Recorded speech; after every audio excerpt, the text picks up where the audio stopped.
Ça, faut faire attention. Si on a un mauvais équilibre, ça peut tuer l'entrepreneur. Ouais, il faut faire attention à l'ego.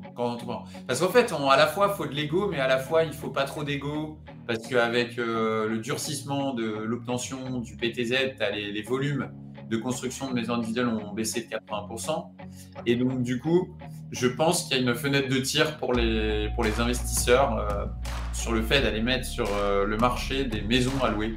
Oui, puis il y a plein de choses à faire dans l'immobilier. C'est un milieu qui est très peu digitalisé en fin de compte.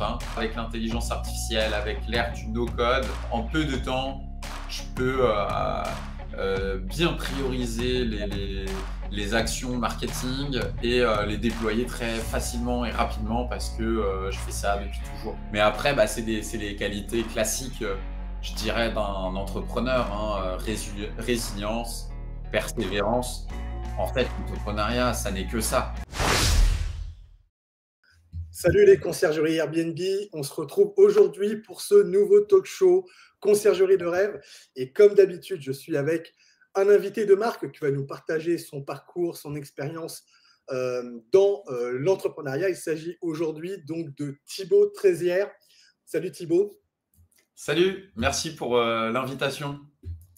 Eh ben, écoute, on est super ravis de t'avoir avec nous aujourd'hui. Alors, habituellement, on reçoit, vous le savez tous, des conciergeries Airbnb pour partager sur nos bonnes pratiques, etc., découvrir nos spécialités. Mais toi, Thibaut, alors, du coup, tu n'es pas une conciergerie Airbnb. Par contre, tu as un parcours entrepreneurial intéressant, justement, qu'on va partager ensemble. Plutôt orienté, alors évidemment, tu as créé des entreprises, mais tu as aussi un lien assez fort avec l'immobilier. Du coup, thématique qui nous intéresse quand même beaucoup pour nous en tant que conciergerie Airbnb, puisque on va travailler avec les investisseurs justement pour les aider à rentabiliser leurs biens. Alors, Thibaut, du coup, toi, tu as créé plusieurs entreprises auparavant, donc tu es entrepreneur déjà depuis plusieurs années. On va y revenir justement, tu vas nous expliquer un petit peu ce que tu as pu créer précédemment. Donc, tu as créé plusieurs entreprises. Tu as fondé aussi un club Immopreneur, donc qui est un club d'investisseurs immobiliers. Et puis, dans ton actualité qui est chargée aussi, eh bien, tu as écrit un livre qui va sortir. Alors, au moment où on tourne cette vidéo, elle sortira aujourd'hui ou dans les jours très, très proches. Et au moment où les gens verront cette vidéo, il sera peut-être déjà sorti. Oui. Donc, c'est un livre qui s'appelle « De 0 à 1 million d'euros avec l'immobilier ». Ça, c'est pour la petite introduction. Peut-être Thibaut, pour commencer, la première question que j'aime bien poser, c'est qu'est-ce qui t'a amené vers l'immobilier dans ton cas? Écoute, moi, ce qui m'a amené vers l'immobilier, c'est que quand j'ai fait des belles années en entrepreneuriat via mes business en ligne, donc sur le digital, parce que moi, je suis entrepreneur depuis 15 ans et donc j'ai toujours gagné ma vie grâce au business en ligne. Et donc, j'ai commencé à faire des belles années au fur et à mesure du temps. Et je me suis dit, bon, comment je vais investir cet argent? Et j'ai plutôt une mentalité, moi, de gestion de l'argent qui est très bon père de famille. Et ça me posait un souci philosophique tu vois, de dire, tiens, la bourse, prends mon argent, je la mets sur un truc en ligne, sur une valeur. Mais en fait, je maîtrise pas le DG de la boîte, il peut se faire virer du jour au lendemain, la boîte peut changer de stratégie. J'ai pas la main en fait sur mon investissement et donc ça me posait un peu problème. J'étais plutôt plus rassuré d'avoir de la pierre, quelque chose, d'acheter quelque chose dans le village où j'ai grandi. Tu vois, je trouvais que mettre mon argent dans ce type d'actif, ça faisait plus sens pour moi parce que l'argent, c'est dur à gagner, ça peut être facile à perdre. Et donc, le mettre dans la pierre, c'est quand même assez rassurant. D'autant plus que lorsque j'ai fait ces belles années via mes business en ligne, au moment où j'ai commencé d'investir, les taux étaient à 1%, les prix de l'immobilier étaient cohérents, il y avait de la rentabilité un peu partout. Et donc, j'avais compris à ce moment-là que les taux à 1%, vraiment, c'était une anomalie et qu'on avait la chance de vivre une période qui était très propice pour faire levier et pour investir. Et ça me vient d'une passion aussi pour l'économie. Je regardais énormément de vidéos économiques. J'ai fait un bac ES. Et donc, j'ai assez le nez creux sur tout ce qui est cycle économique et sur anticiper un peu les vagues de marché, de rentrer au bon moment. Et donc, je m'étais dit là, les taux à 1%, c'est incroyable, il n'y a pas besoin d'apport. Je me suis dit, c'est magnifique, on peut acheter un bien sans apporter d'argent et avoir des locataires qui payent notre crédit.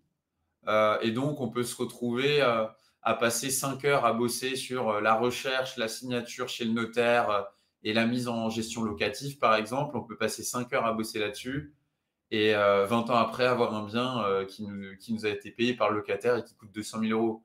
Et moi, je m'étais dit, mais c'est incroyable parce que si on divise le temps qu'on a passé à l'heure et la somme qu'on va créer à l'issue des 20 ans, c'est une création de richesse qui est hyper intéressante. Et c'était même plus intéressant que l'argent que je gagnais en ligne. En ligne, je ne gagnais pas 200 000 euros en y passant 5 heures. Donc, j'ai toujours eu cette vision de voilà, bien regarder le temps qu'on passe à générer quel montant. Et donc, je suis arrivé comme ça, avec ces réflexions-là. D'accord. D'accord. Ouais, c'est vrai que je pense que c'est important et tu fais bien de le rappeler parce que souvent, c'est pas toujours rappelé. C'est vrai qu'il y a eu effectivement cette période qui était une anomalie, hein, c'est clair, avec des taux très bas, des conditions d'accès au crédit qui étaient hyper favorables. Moi, pour en avoir profité aussi à titre personnel, c'est vrai que c'était un moment où on a pu faire des investissements qui étaient vraiment sympas. Et c'est vrai qu'aujourd'hui, bah, la donne a un petit peu changé. Alors, qu'est-ce que tu dirais par rapport justement à qu'est-ce que tu conseillerais justement aux personnes qui veulent se lancer là déjà dès aujourd'hui en se disant bah, la première objection c'est quand même souvent bah ouais, mais les taux sont hyper élevés donc c'est pas intéressant entre guillemets c'est pas intéressant c'est plus intéressant. Ouais, alors ça, bah ouais, vaste sujet. Non, il y a plusieurs raisons pour lesquelles justement, moi, pour exemple, j'ai arrêté là d'investir depuis 2-3 ans. Je considérais que depuis le Covid, le marché était déconnant, donc j'avais été très agressif sur cette période-là. Là, j'ai mis une pause pendant 2-3 ans et là, je reviens à fond. Clairement, là, je compte être très agressif sur les achats. C'est vraiment le mindset dans lequel je suis parce que bah, les prix sont retombés à des niveaux qui permettent aux investisseurs de retrouver de la rentabilité. Euh, la visibilité politique, bon, là, ils veulent taxer beaucoup plus. Ils veulent taxer plus le Airbnb, ils veulent taxer plus le meublé. Bon, on le savait, maintenant c'est fait. J'ai envie de dire, pas de surprise de mon côté. Toutes ces lois, on le savait que ça nous tomberait dessus. Donc, euh, donc là-dessus, même au pire, je trouve que ça rend le marché plus lisible parce qu'on a pu devenir fiscaliste pour investir en immobilier. Maintenant, il n'y a plus de niche, il n'y a plus de Pinel, il n'y a plus de Roubien, il n'y a plus de questions de réintégration des amortissements sur la revente en MNP. Donc, c'est plus facile, limite, de comparer. Donc ça, je trouve ça intéressant. Ensuite, c'est beaucoup... bon, on peut encore en faire des coups déjà en résidence principale avec des apports à 10%. Ça existe encore. On peut encore faire du différentiel pour travaux sur 12-24 mois, même 36. Ça existe encore. Donc ça, c'est pour ceux qui ne connaissent pas, ça permet de ne pas payer le crédit pendant une durée des travaux. Donc pour ça, il faut aller acheter des biens avec des gros travaux. Et donc en ce moment, c'est vrai que je considère que c'est un bon moment de racheter, moi surtout des passoires thermiques. Il y en a 7 millions à rénover là dans les prochaines années. Il y a l'interdiction du DPEG. Il y a plein de personnes âgées qui ont des gros parcs et qui se disent putain, les jeunes avec leur écologie ils nous font chier. Je veux plus. J'ai pas envie de m'intéresser au DPE. Ça me gave. Le réchauffement climatique, j'y crois pas. Je vends, je sors de l'IMO. Donc ça, je pense qu'il y en a beaucoup. Il y a beaucoup aussi de particuliers. Et on est dans une vague aussi où on a beaucoup de personnes très âgées et qui vont mourir. Et donc, avec des biens aussi qui arrivent sur le marché, qui sont vétustes et qui Ouais. donc, quand on a des compétences de rénovation, ça peut être super intéressant. Moi, je conseille beaucoup d'aller sur la partie travaux, moi, sur l'immobilier. J'ai une valeur pareil très bon père de famille où je me dis, quand on fait un investissement, on n'est pas en train de chercher un rendement, etc. Pour moi, il faut aller tout de suite, dès l'achat, bien acheter et augmenter la valeur intrinsèque du bien. Et pour ça, en fait, il n'y a pas de miracle. Moi, je ne crois pas au miracle de la fiscalité. Tout le monde disait, mais bah, fais du Airbnb, après fais etc., fais du LMNP. Moi, j'essaye de jamais réfléchir fiscalité. Pour moi, la fiscalité, elle vient en second plan. Ok, on la prend en compte dans nos calculs, mais j'essaye surtout de me dire que dans les fondamentaux de l'entrepreneuriat, si tu apportes de la valeur, c'est-à-dire qu'un bien qui est pourri dans un village et qui ne sert plus, si tu le bonifies, si tu rends cet espace agréable à vivre, que tu penses bien ta déco, que tu fais des travaux énergétiques qui permettent de baisser la consommation d'énergie, tu vas créer de la valeur sur le marché et c'est cette valeur qui va créer ton rendement. Et donc, je pense qu'aujourd'hui, il y a des opportunités sur les passoires qui sont vraiment pas chères. Et il y a encore des possibilités de décrocher des crédits. On peut encore passer les 35% d'endettement. Bon, les taux, pour moi, c'est un non-sujet parce que en soi, quand les taux sont hauts, les prix sont bas. Quand les taux sont bas, les prix sont hauts. Et donc, ça ne change pas vraiment le moment où faut passer à l'action. Mais quand même, ça doit être pris en compte. C'est vrai que c'est moins sympa d'investir quand c'est à 4 que quand c'est à 1, on va pas se mentir. Mais en fait, on a plus à perdre à ne pas investir qu'à investir à 4 quand même. Ouais. Donc le taux, ok, mais la perte de chance, moi j'appelle ça, c'est-à-dire que le risque de ne pas le faire, il est plus élevé que d'y aller même si c'est à 4. Et puis après, on renégociera. L'immobilier, c'est des cycles. Les taux vont rebaisser. Ils ne baisseront peut-être pas à 1, mais quand on négocie un taux de 4% à 2, on diminue quand même très largement les intérêts qu'on paye à la banque tous les mois. Donc là, ça représente la moitié à 4% d'une mensualité, à peu près, les intérêts, plus l'assurance. Et si on repasse de 4 à 2 à horizon 3, 4, 5 ans, eh ben, ça représentera plus qu'un quart.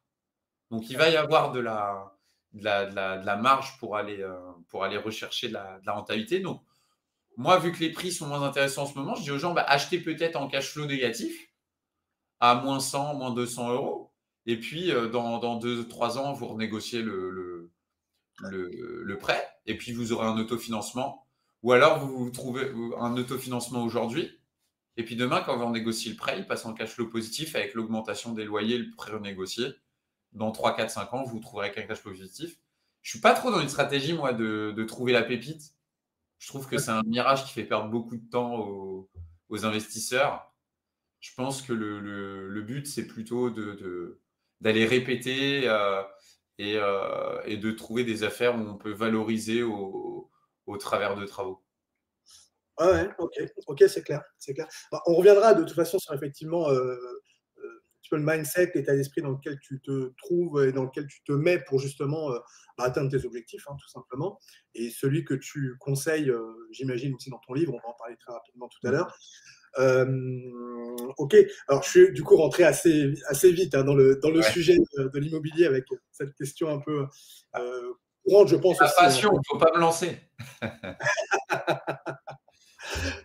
Donc voilà, c'était un petit peu la première question, mais peut-être pour revenir un tout petit peu donc sur ton parcours, peut-être si je reprends un petit peu au démarrage de ton parcours entrepreneurial, est-ce que tu peux nous expliquer un petit peu, bah, un petit peu quand, comment tu t'es lancé dans l'entrepreneuriat, et éventuellement le lien que tu as eu avec l'immobilier ensuite, enfin voilà, explique-nous un petit peu tout ça. Ouais, bien sûr. Écoute, je me suis lancé dans l'entrepreneuriat moi, en troisième année d'école de commerce en 2011, donc c'était maintenant il y a 14 ans. J'ai toujours été entrepreneur. C'était en moi depuis tout petit. Je disais à ma mère, je serai le patron, je serai le patron. Je ne sais pas d'où ça me venait. Après, après je suis d'un tempérament, pour ceux qui connaissent un peu là, les techniques de disque, là, de psychologie. Moi, je suis un rouge, un leader. Je suis un signe astrologique lion. Donc, je suis quelqu'un qui était, on va dire, né avec le leadership, le fait de prendre des risques, le fait donc ça a toujours été en moi et donc j'ai pas réussi à aller jusqu'au master quoi. En bac+3, ça me démangeait d'aller faire de l'argent. Je voulais gagner gros, je voulais gagner vite. Donc j'ai commencé comme ça en me disant quand j'étais étudiant, allez, je pars sur du business en ligne, c'est la nouvelle opportunité. La vérité, c'est que je l'ai fait par défaut au début parce que je voulais travailler dans la finance et qu'à ce moment-là, il y a eu la crise de 2008 des subprimes. D'accord. Et donc, tout mon plan, en fait, que j'avais en tête en tant que jeune qui allait rentrer dans la vie active s'est effondré. Et donc, je me suis dit, c'est pas grave. Il y a un truc qui est en train d'arriver là, c'est Internet. Ça va être dingue. C'est une révolution. Vas-y à fond, il va y avoir plein de choses à faire, ça va être un Eldorado. Tu vois. Donc je suis vraiment parti comme ça. Et donc j'ai lancé au début des e-commerce, puis j'ai monté un réseau de 20 millions d'abonnés sur Facebook en étant un des premiers à me lancer sur la création de communautés sur Facebook. J'ai monté un média. Ensuite, j'ai acheté de la pub, j'ai fait ce qu'on appelle l'achat média, où je gérais des budgets pub. Et notamment, en gérant de la pub, j'ai vendu beaucoup d'investissements en loi Pinel à la grande époque 2018-2020. Je travaillais du coup beaucoup pour les promoteurs. J'ai monté aussi du coup une agence digitale. Et aujourd'hui, depuis à peu près 1 an et demi, 2 ans, j'ai arrêté mon métier d'agence qui me plaisait plus après 14 ans, parce que voilà, travailler pour les autres, agence, voilà, bon, c'est un métier assez dur, l'agence digitale. Il faut beaucoup travailler, les gens sont très exigeants. Et en plus, j'avais une agence à la performance, moi. Donc, si chaque mois, si j'apportais pas la performance, je perdais le client le mois prochain. C'était vraiment très exigeant en termes de résultats. Et donc, j'ai arrêté grâce à l'immobilier, qui m'a permis d'avoir des revenus stables à côté de l'entrepreneuriat. Et donc, quand j'ai vu que j'allais bientôt devenir libre financièrement grâce à l'immobilier, après toutes ces années d'agence, qui est un métier dur, mais qui crache quand même de l'argent, je me suis dit, bah tiens, maintenant, tu as la liberté de ne plus avoir besoin de courir après l'argent et de prendre des grands groupes et de t'emmerder à bosser avec des grosses boîtes. Prends le temps de travailler sur quelque chose qui te passionne, sans avoir besoin de courir après l'argent, crée de la valeur, apporte de la valeur au monde et tu verras bien où ça t'emmène. Et donc, je suis parti comme ça en me disant, moi, je suis un expert des médias et ma passion, c'est l'IMO. Donc, il y a 1 an et demi, je me suis dit, je vais devenir créateur de contenu immobilier. À ce moment-là, de manière très pragmatique, le réseau qui était en train d'exploser, c'était LinkedIn. J'ai trouvé que la qualité de création de contenu sur LinkedIn était très faible en immobilier, sans vouloir de faire à fond à mes concurrents, puisque moi, je m'entends bien avec tout le monde et d'être dans le business, je considère ne jamais avoir de concurrents. Et donc, j'ai vu cette fenêtre de tir. Je voyais aussi que les gros influenceurs immobiliers qui, à l'époque, apportaient de la valeur étaient devenus maintenant des influenceurs lifestyle et qui n'apportaient plus vraiment en fait de contenu de qualité. Et donc je me suis dit, mais tiens, en fait, aujourd'hui, il n'y a plus en fait, de références sur du contenu vraiment très qualitatif dans l'IMO, très éducationnel. Tout le monde nous vend du lifestyle et nous vend des formations à 2000, 3000, 4000 ou 15 000 balles, mais personne n'aide les gens gratuitement. Et donc, je me suis dit qu'il y avait un marché à prendre au début, de manière très pragmatique. Et en fait, ça a très bien fonctionné parce que, je sais pas, j'ai su vulgariser, j'ai su apporter des nouveaux points de vue. Et donc aujourd'hui, je suis suivi par plus de 50 000 personnes entre mon podcast, ma newsletter, les différents réseaux, avec un focus très important sur LinkedIn quand même, qui est un réseau que j'affectionne beaucoup parce que il y a de l'attention, et la qualité aussi des rencontres que ça provoque, elle est hyper intéressante. Ah ouais, c'est clair, c'est clair, c'est clair. Je suis d'accord avec toi sur comment dire, ouais, la qualité des réseaux. Je sais pas si c'est comme ça qu'il faut le dire, mais ouais, je suis assez d'accord. C'est vrai que sur LinkedIn, les rencontres sont peut-être plus pro aussi, tout simplement, parce que c'est quand même le but de ce réseau-là au départ. Effectivement, je suis assez d'accord sur la qualité des rencontres. Elles sont, je trouve aussi plus élevées sur LinkedIn. Bon, moi, à titre perso, je suis d'ailleurs plutôt un mauvais élève parce que je n'étais pas très actif sur LinkedIn. Mais voilà, je commence à m'y mettre. Donc voilà, mais en effet, c'est vrai que je te rejoins comme sur ce point-là. Peut-être pour revenir un tout petit peu sur ton parcours, est-ce que dans ta famille, il y avait déjà je sais pas, tu avais des parents ou des cousins ou des personnes qui étaient déjà entrepreneurs, qui t'ont servi de modèle? Et sinon, qui a été un peu ton modèle en fait? Ah, j'aime bien cette question parce que je vois où tu veux en venir et je pense que tu as totalement raison. Il faut des modèles dans la vie. Et c'est un peu le why aussi de… Tu vois, je vais digresser. C'est un peu le why de pourquoi je crée du contenu en ligne. Moi, quand j'étais jeune, j'ai vu des influenceurs qui gagnaient des millions d'euros et moi, ça me donnait envie, en fait. Je me disais, mais c'est possible, en fait, en quelques années, de faire des millions d'euros. Et moi, je venais de la banlieue. Je ne pensais pas que c'était accessible, en fait. Je rêvais pas grand. Je suis né dans une famille où il y a de l'argent. Je suis pas né dans une famille pauvre. Je suis né dans une famille de classe moyenne qui est devenue classe moyenne plus parce que mon père est entrepreneur et a très bien réussi, surtout ces dernières années, moins quand j'étais enfant.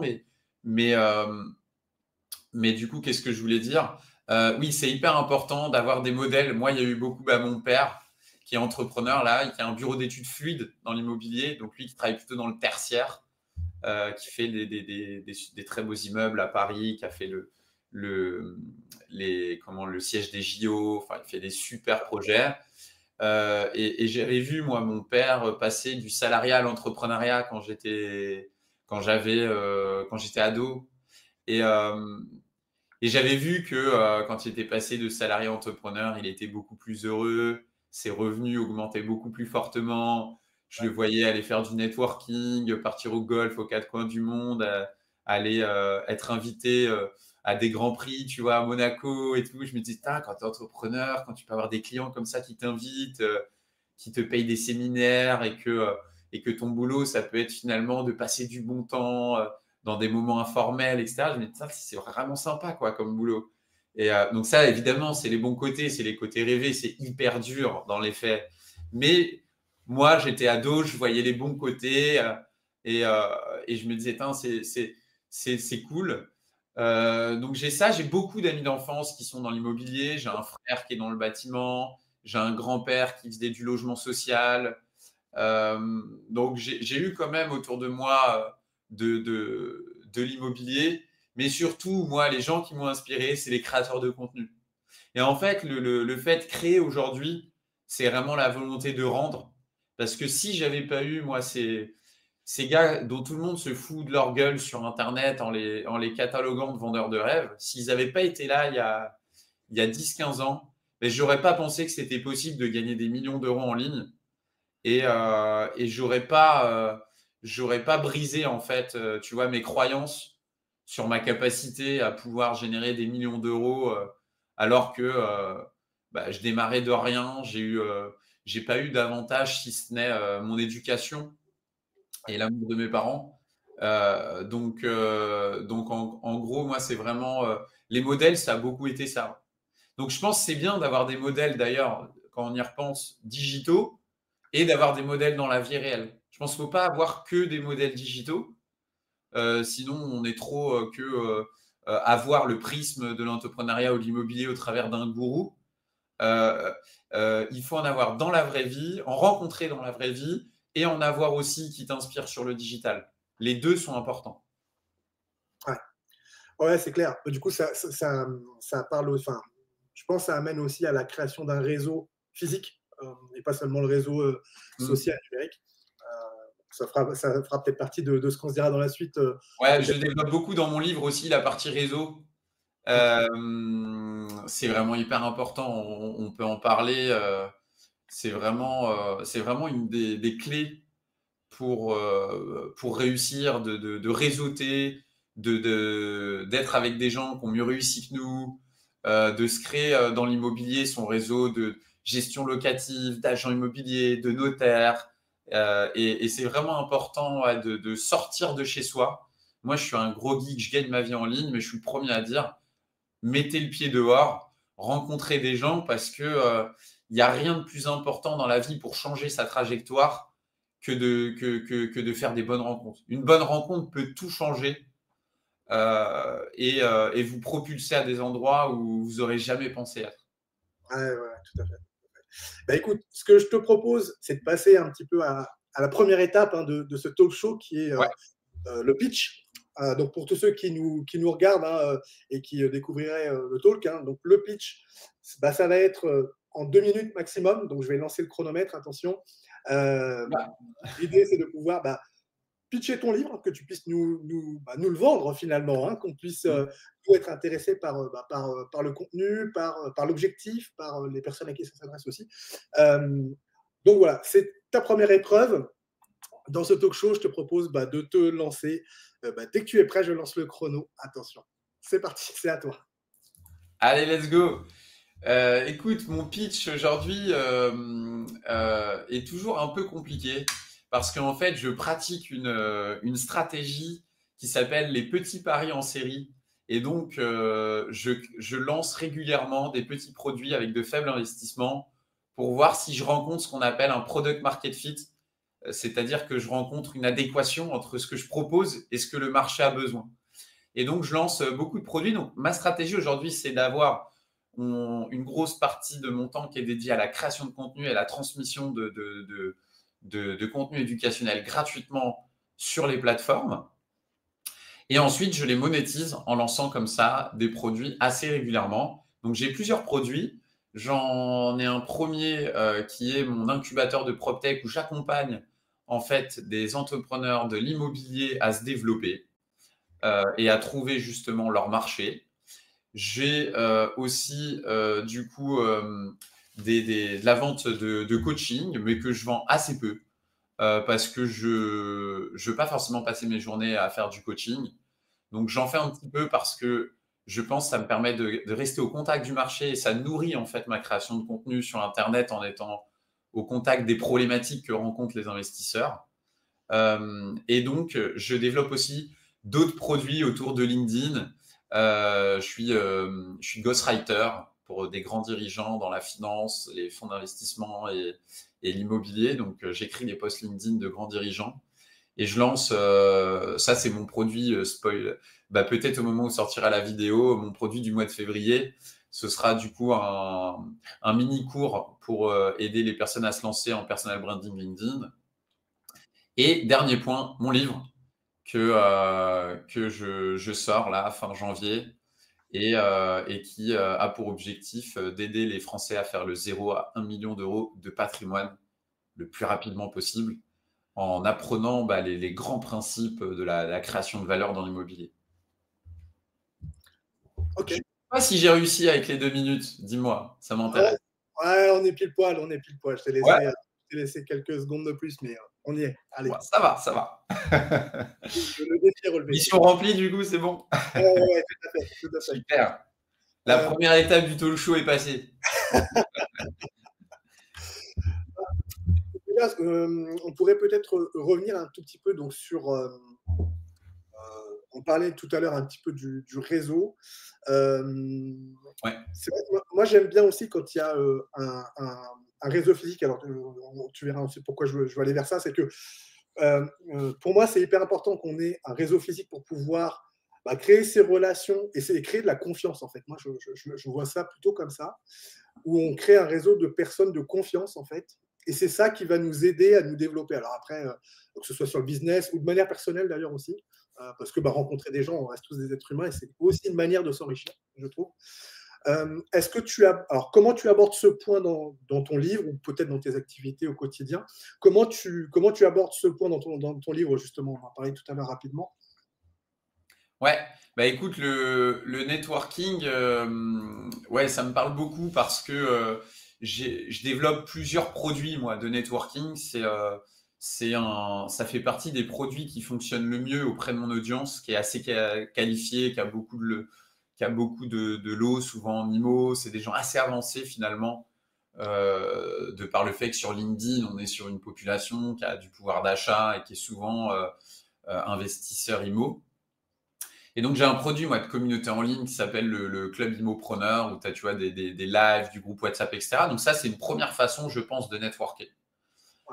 Communauté en ligne, avec le groupe WhatsApp, ça peut déjà permettre de faire des rencontres sympas et de les prolonger aussi, surtout dans la vie réelle, en se rencontrant autour d'intérêts communs. Donc, ça serait une première solution que je conseillerais, qui est intéressante. J'ai aussi, moi, un autre produit qui s'appelle les dîners des 1M que je développe avec l'excellente Cécile Perrault, qui est vraiment la porteuse de ce projet, D'accord. et qui est réservé là à des investisseurs à plus d'1 million d'euros de patrimoine. Et on organise un dîner qui réunit à peu près 60-70 personnes tous les mois. Et on réunit des influenceurs, des fonds d'investissement, des créateurs d'entreprises dans l'IMO, des investisseurs, des rentiers. L'idée, c'est de se faire rencontrer différents mondes qui se rencontraient pas forcément avant. Et comme moi, je suis un peu le pont entre ces mondes, parce que j'ai pas je suis pas dans un camp plutôt qu'un autre. Moi, j'aime bien me nourrir de tout le monde, de toutes les expériences, et apprendre de tout le monde. Donc, j'ai cette offre de dîner. Donc, les clubs, les dîners en networking, ça peut être intéressant d'organiser soi-même peut-être des dîners dans sa région avec les professionnels de son secteur, etc., pour ritualiser un moment networking, Ouais. ou alors participer à des gens qui en organisent déjà. Et ensuite, il y a les événements slash les clubs dans l'immobilier ou dans l'entrepreneuriat.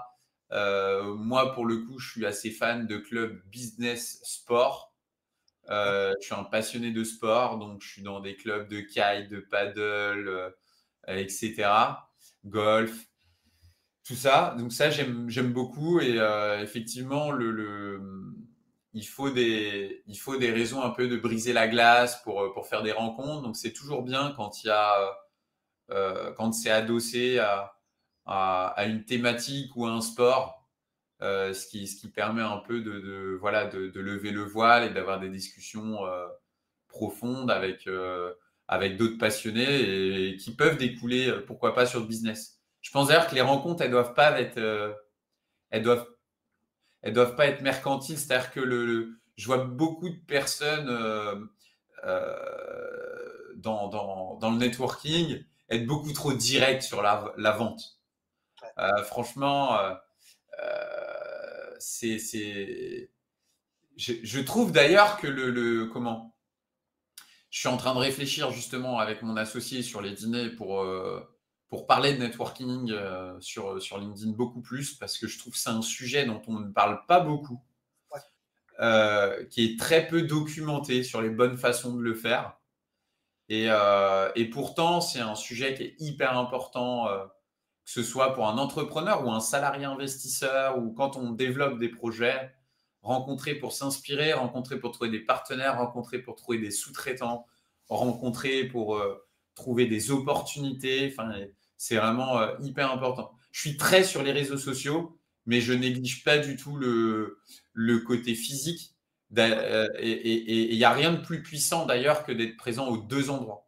D'avoir le digital qui nourrit tes rencontres physiques, et inversement, d'avoir tes rencontres physiques qui nourrissent aussi ton digital, parce que les gens que tu vois en vrai, tu crées des connexions plus fortes, donc ils vont liker tes posts beaucoup plus régulièrement. Donc ça va renforcer en fait aussi ta notoriété, la portée de tes contenus en ligne, si tu es un bon networker dans la vie réelle. Ouais. Ouais, je suis d'accord avec toi. C'est clair que on l'a tous vécu, je pense, hein, pour tous ceux qui vont dans des soirées de réseautage, business, etc. La situation que tu décris avec des personnes qui, en fait, bah, dès le départ, la première chose qu'ils te donnent, c'est leur carte et leur business, et puis comment on peut travailler ensemble. Après, c'est un peu aussi parfois comme ça que la thématique est apportée par le club en question, mais je suis assez d'accord que je trouve que la connexion, elle se crée par de la confiance. J'ai utilisé ce mot-là tout à l'heure. Et c'est quelque chose d'hyper humain, quoi. Comme tu dis, c'est pas quelque chose qu'on va créer tout de suite en vendant un produit ou un service. Euh, Mm. je pense que ça vient après ça. C'est après. Et une fois qu'on a créé la connexion, la confiance, etc., c'est là où la recommandation, le développement de business, etc., c'est là où ça va se créer. Pour moi, on crée d'abord la connexion humaine, quoi. Mm. Ok, ok, ok pour ça. Et une question que j'aurais peut-être pu aussi démarrer par ça tout à l'heure, j'ai oublié de te la poser cette question. À qui s'adresse plus précisément du coup peut-être ton livre? Est-ce que ça s'adresse vraiment enfin, quel est le profil type de la personne qui va appliquer ce qu'il va pouvoir lire dans ton livre? Alors ça peut intéresser plusieurs types de personnes. Mon livre, à ma grande surprise, ça intéresse même des gens qui ont bien au-delà du 1 million de patrimoine, alors que la ligne, c'est comment faire c'est de 0 à 1 million. Mais Ouais, finalement, parce que souvent, même si tu as plus, tu peux être intéressé par de nouvelles visions, ça nourrit tes idées, ça te permet de repositionner ton parc. Donc ça s'adresse aux débutants, mais en fait, c'est aussi beaucoup acheté par les personnes plus avancées. Parce que même si on est très avancé, on peut renforcer son mindset, on peut aller piocher des idées dans mes idées, redécouvrir mon parcours de manière plus détaillée sur mes aventures, les erreurs que j'ai faites, etc. Et j'ai aussi tout un chapitre sur ensuite comment passer de 1 à 5, à 10 millions, à 100 millions. Donc, on peut tous y trouver de l'intérêt, qu'on soit entrepreneur, qu'on soit salarié, qu'on soit étudiant, qu'on soit fonctionnaire, etc. On peut tous y trouver, je pense, de l'intérêt pour continuer de se développer. Ouais. ok, ok, ça marche. Ça marche. Donc, ok pour ça, ok pour la partie réseau. Dans ton parcours, alors tu l'expliques, j'imagine, très en détail dans ton livre, mais qu'est-ce que tu pourrais dire que tu retiens, je ne sais pas, par exemple, l'erreur majeure que tu as faite et que justement, dans ton livre, tu voudrais que les gens évitent justement en lisant ton livre, justement. Ouais, bah écoute, l'erreur majeure que j'ai pu faire, je dirais, c'est une bonne question que ça a été de sous-estimer le délai et l'enveloppe travaux au début, quand j'ai investi dans le corps de ferme que j'ai rénové pendant 5 ans avec mon frère. J'étais parti sur le fait que ça allait durer 1 an et demi, me coûter 150 000 balles. Ça m'a coûté 400 et ça a duré 5 ans. Voilà. Donc, si tu veux, j'ai vraiment sous-estimé, mais j'y connaissais rien à ce moment-là. Et, et, et tu vois, c'est une erreur. Mais moi, je considère qu'il faut faire des erreurs parce que c'est ça qui fait qu'on apprend, en fait. Si j'avais pas fait cette erreur, bon, bah, j'aurais pas appris tout ce que j'ai appris aujourd'hui sur Internet. J'aurais pas pu raconter cette histoire en ligne qui m'a permis de développer ma notoriété aujourd'hui. Et donc, en fait, l'erreur s'est transformée en levier finalement. Mais je dirais que ça a été celle-là, cette erreur la plus importante que j'ai pu faire et que j'ai dû payer après parce qu'il a fallu aller chercher l'argent pour financer. Et donc, ça a été dur. Ça a été dur je devais mettre, tu vois, pour financer mon corps de ferme, je devais apporter entre 2 000 et 4 000 euros tous les mois sur la SCI pour pouvoir acheter les matériaux pour qu'on puisse faire les travaux le samedi. Donc, même pour un entrepreneur qui réussit bien, on sait bien qu'il y a des ups, il y a des downs, il y a des périodes où on gagne beaucoup, il y a des périodes où le business marche moins bien. Donc, quand le business marchait moins bien et qu'il fallait sortir 4 000 euros, c'était dur. Donc, ouais, c'est pour ça que je parle souvent de cette compétence de savoir bien estimer les travaux, de bien analyser les DPE. Et donc maintenant, je suis hyper vigilant là-dessus et j'essaye de transmettre et de montrer la connerie que j'ai faite. Après, voilà, la rénovation de corps de ferme, avec le temps, j'ai compris que c'était en fait le truc le plus compliqué qu'on puisse faire en tant qu'investisseur immobilier. parce que, il y a plein de surprises, il y a pas un mur qui est droit quand on plaque, les toits, il a fallu sauter tous les toits, refaire tous les toits. Enfin, j'ai gardé que les murs et les fondations, quoi. Et donc, j'ai appris que le corps de ferme, c'était le plus compliqué. Donc maintenant, c'est vrai que tout me paraît plutôt facile. Maintenant, je fais de la construction et je me dis, ah, putain, on fait appel à un constructeur de maisons individuelles, il fait tout. Oh, putain, c'est génial. Donc, Ouais, du coup, ouais, ça a été la plus grosse erreur, ouais. ouais, alors j'aime bien ce que tu dis parce qu'effectivement, c'est la plus grosse erreur dans ton parcours que tu décris, mais en même temps, c'est certainement là où tu as le plus grand apprentissage de ton parcours. Mm. Et, et derrière ça, alors certes, je ne vais pas conseiller à tout le monde de faire des erreurs à 400 000 euros, mais n'empêche que parfois, il y a certaines erreurs enfin, qui sont peut-être nécessaires à faire, peut-être, pour justement avancer peut-être plus vite derrière ou avancer plus fort et aller plus loin derrière. Alors, voilà, moi, je suis assez. Il y a l'apprentissage sur le terrain qui est hyper, pour moi, hyper important. Au-delà d'apprendre entre guillemets au bureau ou devant son ordinateur, mais l'apprentissage sur le terrain, c'est un truc qui apporte de fou. Mm, Euh, mm. alors oui, ben, on expérimente des choses. Ça, parfois, ça marche moins bien que prévu. C'est plus difficile que d'autres. Mais c'est en général là où on apprend, à mon sens, vraiment le plus. Mm. Et tu vois, moi, je pense que c'est ça qui te permet, comme tu dis, derrière, tu as l'impression que tout est facile, quoi. Parce que tu as tellement galéré sur ce coup-là que derrière, tout est facile. Ouais. Enfin, je sais pas, en termes de mindset, dans quel état d'esprit tu te trouves au moment où tu te dis, merde, il y en a pour 400. Enfin, j'imagine que c'était un peu graduel, c'était pas 400 000 Ouais, dès le c'est début. graduel, tu le sais pas, tu essaies de pas le voir, tu vois. Ouais, ouais, ouais. Et du coup, dans quel état d'esprit tu te trouves pour te dire, ben, attends, on va s'en sortir, on va dépasser le truc. Parce que comme tu dis, tu as 4 000 euros à sortir tous les mois voilà, avec des revenus qui peuvent être un peu variables quand on est entrepreneur. Dans quel état Mm. d'esprit tu te trouves pour pouvoir dépasser ça, quoi? Bah écoute, une fois que tu as mis le pied dedans et que tu es lancé, de toute façon, tu n'as plus le choix. Donc, c'est one day more in the game, quoi. Faut tenir un jour de plus, puis un jour de plus, puis un jour de plus. Il faut tenir. Il n'y a pas le choix. On doit aller au bout. On ne peut pas abandonner. On a fait un crédit, on a commencé des travaux. Déjà, c'est pas envisageable d'abandonner. Ça, à aucun moment. Euh, c'est pas envisageable de s'apitoyer sur son sort. Enfin, il faut y aller. Ça y est, c'est moi qui avais pris la décision de faire ça. J'avais embarqué en plus mon frère là-dedans. Donc, fallait assurer. Après, effectivement, tu fais bien de le rappeler, c'est pas possible pour tout le monde de prendre une ardoise de 250 000. Faut quand même faire gaffe.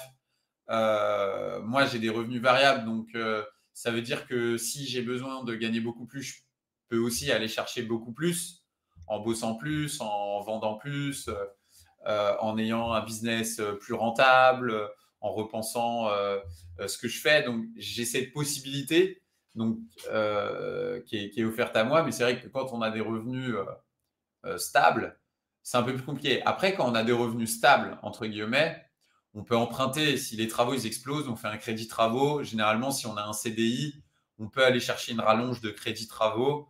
Peut-être pas une rallonge de 250, mais on peut aller chercher, quand on fait un projet plus simple, des rallonges de 30, 50, 70, peut-être même monter à 100. Donc ça, c'est possible. Il y a d'autres solutions pour la personne qui est qui est salarié. Mais, euh, mais après, bah, c'est les qualités classiques, je dirais, d'un entrepreneur, hein, résilience, persévérance. En fait, l'entrepreneuriat, ça n'est que ça. Il n'y a pas de talent, il n'y a pas de génie. Euh, la seule chose qui fonctionne, c'est de répéter j'appelle ça des fucking shit, de répéter des trucs chiants tous les jours sur un temps long. Et c'est ça qui crée de l'argent, en fait. Et donc l'immobilier, pour le coup, bon, moi j'ai l'habitude de ça. Donc en fait, ça m'a pas perturbé plus que ça, parce que c'était déjà mon quotidien de me lancer dans des business, de mal estimer un truc, de me planter, d'en refaire un, de pivoter, de refaire mes calculs, d'aller relever de la dette. Bon, moi, c'était déjà mon quotidien. Par contre, effectivement, je sais que mon frère, qui est lui encore salarié, ça a pu être plus perturbant pour lui, plus stressant. Moi, j'ai cette résistance au stress. Je peux résister à un stress très important sans que ça me bouffe, sans que ça entame mes nuits. J'ai toujours très très bien dormi. Je dors beaucoup trop d'ailleurs. Et donc, j'ai la chance d'avoir cette résistance au stress et ce mindset qui est un peu ancré en moi. Mais sinon, ouais, ça peut être dur. Faut quand même faire attention. Après, le corps de ferme, c'est pour les fous. Clairement, enfin voilà, personne ne vend de formation en ligne pour rénover un corps de ferme parce que personne n'a envie de savoir la difficulté que c'est et de se lancer là-dedans. Donc le corps de ferme, c'est pas forcément le point d'entrée par lequel je conseille de rentrer si on n'est pas un peu dingue et entrepreneur, quoi. Ouais, ouais. Ouais, ouais, ouais. Bon, de toute façon, on le sait bien, il y a la folie de l'entrepreneur. On sait bien qu'il en faut et que ça fait partie des qualités, je trouve, de l'entrepreneur aussi. Mm. Ouais, et ouais, la résilience, la résistance, ouais, je suis assez d'accord. Je suis d'accord avec toi. C'est vrai que c'est ce qu'on vit de toute façon au quotidien en tant qu'entrepreneur. Et puis après, chercher des solutions. En fait, comme tu dis, soit c'est j'essaie de trouver un financement supplémentaire ou autre, ou je sais pas, dans ton cas, je sais pas si c'était quelque chose d'envisageable, mais je revends, j'en sais rien. Enfin, on cherche des solutions, des choses qui permettent de s'en sortir tout simplement. Et c'est vrai que l'entrepreneur, au quotidien, en fait, on cherche des solutions aux problèmes. Alors, je fais un peu le parallèle avec la conciergerie Airbnb, parce que c'est vrai que pour tous ceux qui nous regardent, c'est un peu votre quotidien. Ouais, pendant le Covid, d'ailleurs, comment t'as fait, toi, pour passer ça a dû être dur. Ouais, hyper compliqué. J'ai perdu 90% de mes contrats. Ah ouais. Alors, quand je dis le Covid, pour moi, c'est mars 2020, le confinement de mars Ok. 2020. Le tournant, il est là, parce que c'est là où j'ai quasiment tout perdu. Et donc là, j'avais plusieurs options. Soit je m'arrête, soit je continue. Mais si je continue, comment Mm. on continue? Donc, moi, j'ai fait le choix de remettre la main au porte-monnaie, en fait. Euh, donc, j'ai financé de manière personnelle pour pouvoir relancer l'activité à la fin du confinement. Je crois que ça s'était Ok. fini en juin. Et donc, j'ai refinancé parce que du coup, j'avais démarré en avril 2019. Donc, 6 mois après, confinement et perte de tous les clients, j'étais content. Ouais. Donc, tout l'investissement de départ, il était cramé, quoi. Donc, voilà. Donc, Il y a toute une vague comme ça d'entrepreneurs qui ont commencé, que je rencontre, qui ont commencé 6 mois, un an avant le Covid et qui ont tout pété. Puis c'est des gens qui ont commencé respect parce que vous avez commencé dans le dur et maintenant ça en fait d'excellents entrepreneurs. Comme toujours, en fait, les personnes qui passent les grosses périodes de crise et qui arrivent à se relever, ça devient des personnes qui explosent en fait derrière. ouais, ouais, c'est clair que, tu vois, aujourd'hui, il y a peu de conciergeries Airbnb qui étaient avant mars 2020 et qui sont toujours là aujourd'hui, hormis les très grosses structures. Mais c'est vrai que la Mm. plupart, il y a eu aussi un boom de la location courte durée et donc des conciergeries Airbnb, forcément, Mm. post-2020. Mais c'est vrai qu'il n'y en avait pas beaucoup qui étaient avant 2020 et qui sont toujours là aujourd'hui. Et du coup, Mm. ça pousse justement, enfin en tout cas moi, c'est comme ça que je l'ai vécu, ça pousse justement à partager du contenu au travers ce talk show notamment, pour justement partager un peu les pratiques avec les conciergeries, partager des parcours d'entrepreneurs, partager tout un tas de choses. Et voilà, c'est pour ça qu'aujourd'hui, ce talk, pour moi, il a vraiment tout ce sens-là. Et c'est quoi excuse-moi de te couper, c'est quoi du coup le profil type d'une personne qui monte une conciergerie aujourd'hui là pour savoir à qui je m'adresse, je peux pas les aider sur certains trucs. Alors, moi, la plupart du temps, c'est des gens qui sont, on va dire, en reconversion, on va dire. Ok, Alors, reconversion qui se fait plutôt en douceur, en général. C'est rare que ce soit qui quittent leur job et puis qu'on passe tout de suite à 100% sur la conciergerie. non, faut pas. Mais Mm. voilà, c'est plutôt de la reconversion. Ils créent leur conciergerie, ils lancent les choses et puis petit à petit, ils quittent leur job. Ok, C'est plutôt ce profil-là. En général, c'est plutôt des gens qui sont en couple en général. Voilà. ok, Entre 30 et 40 ans, c'est plutôt ça le profil. d'accord, ok. Voilà. Après, voilà, c'est des business qui sont, je ne vais pas dire nouveaux, mais en tout cas, en termes de professionnalisation, qui sont assez récents. Ouais. Et du coup, c'est vrai aussi que ça peut intéresser des personnes plus jeunes qui démarrent dans l'entrepreneuriat, parce que c'est vrai que c'est de la prestation de service, donc entre guillemets, c'est facile, si je peux dire ça. Tu vois, tu n'as pas besoin d'acheter des locaux avant, tu peux démarrer direct Ouais. online. Voilà, quoi. Le ticket Je pense d'entrée. aussi que se lancer dans l'entrepreneuriat avec un business de service, je pense que c'est la façon la plus simple et la plus pragmatique de commencer à générer du revenu, Ouais. clairement. Ah ouais, c'est clair. Et donc la conciergerie a voilà, ce que je dis, le ticket d'entrée est quand même assez bas. Et après, par contre, il faut assez vite professionnaliser les choses. Puis je pense que encore plus aujourd'hui, avec la concurrence qu'il y a entre conciergerie, entre guillemets, parce que c'est vrai que maintenant les zones sont denses, beaucoup Ouais. plus denses qu'elles ne l'ont été avant en termes de présence de conciergerie. Donc maintenant, il faut être plus pro, plus différencié, avoir une meilleure stratégie marketing, être un bon communicant, enfin, des choses qu'on n'avait pas besoin de faire avant. Hein. Moi, je connais des conciergeries qui se sont lancées dans des zones, ça a été explosif parce qu'en fait, ils étaient tout seuls, tout simplement. Quoi. Donc, Ouais. voilà. Quand tu es tout seul, tu récupères tous les biens de ta zone, tous les investisseurs, ils veulent bosser avec toi parce que de toute façon, on n'a pas le choix. Ouais, bien sûr. Mais c'est vrai qu'une fois que ça se densifie, il faut savoir se différencier, il faut savoir se professionnaliser. Et tout ça, c'est assez récent quand même, globalement. Ok. Intéressant. C'est pas un business que je connais très bien. J'en rencontre du coup en réseautant des personnes qui ont des conciergeries, etc. Et c'est vrai que c'est pas un business que je connais très bien. J'ai plus une philosophie d'investissement, moi, sur de la location nue. Ça peut D'accord. paraître un peu bizarre parce que c'est pas une stratégie qui est défendue Ouais, c'est vrai. sur Internet. Mais parce que dans les Yvelines où j'investis, c'est plus une population qui aime louer en nu, en fait, Ouais. qui n'a pas de besoin de meubler. Ils aiment bien ramener leurs meubles, etc. C'est un peu plus campagne au niveau du mindset. Et, euh, et du coup, moi, j'essaye vraiment d'avoir le moins de gestion locative possible. J'essaye vraiment d'être sur de l'immobilier plutôt totalement passif parce que j'ai beaucoup d'activités sur Internet et que c'est compliqué. J'ai pas envie de gérer d'emmerde, donc je suis beaucoup plus moi sur des gens qui restent 5 ans, 7 ans. C'est des temps longs. Mais c'est vrai que par contre, quand on démarre et qu'on est jeune, je pense que et que son taux horaire est encore faible, et ben je pense que par contre, les investissements qui sont plus invasifs, on va dire, en termes de temps à passer, sont des bonnes solutions. Et pour ceux qui aiment bien aussi, il y en a, je pense, qui aiment bien gérer des allers-retours, etc. C'est Ouais, ouais, sûr. ouais. Oui, oui, il y a des investisseurs qui adorent, je sais que je travaille avec des investisseurs comme ça, qui adorent faire de la location courte durée, c'est leur dada, voilà. Ils adorent ça. Donc, Ouais, on bosse avec eux. c'est marrant. Ouais, ouais, c'est assez, c'est leur dada, et ils kiffent ça, ils kiffent ce modèle, et c'est une philosophie différente par rapport à la location, on va dire plutôt à l'année ou longue durée. La philosophie est différente, l'apport au niveau de la population ou local, c'est différent, c'est autre chose. Voilà. En tout cas, tout se défend. Il y a pas de, je pense qu'il n'y a pas de mauvais modèle. Non, c'est clair.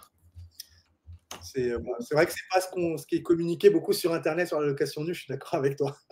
Mais il n'y a pas de mauvais choix, en fait. Il n'y a que des mauvaises décisions en fonction de où on en est dans sa vie et de qu'est-ce qu'on a défini comme étant nos objectifs. Ouais. Ah ouais, c'est clair, c'est clair, c'est clair. Ok. Est-ce que j'avance un petit peu dans le talk Ouais. du coup, est-ce que tu pourrais nous dire un petit peu ta vision sur un petit peu plus à venir? Quels sont un peu tes défis de demain, ou même si on est en début de l'année 2025 quand on tourne cette vidéo, quels sont un petit peu tes défis sur 2025? On a parlé de ton livre qui va sortir bientôt, mais voilà, quelle est l'année qu'est-ce que tu prévois cette année en termes de défis ou de vision? Écoute, j'ai plusieurs défis. Le premier, ça va être de continuer à me développer sur les réseaux sociaux, notamment au-delà de LinkedIn, parce que maintenant je suis bien installé sur LinkedIn. Il va falloir me développer sur YouTube, sur les podcasts encore plus, sur Insta, sur TikTok, etc. Donc ça fait partie je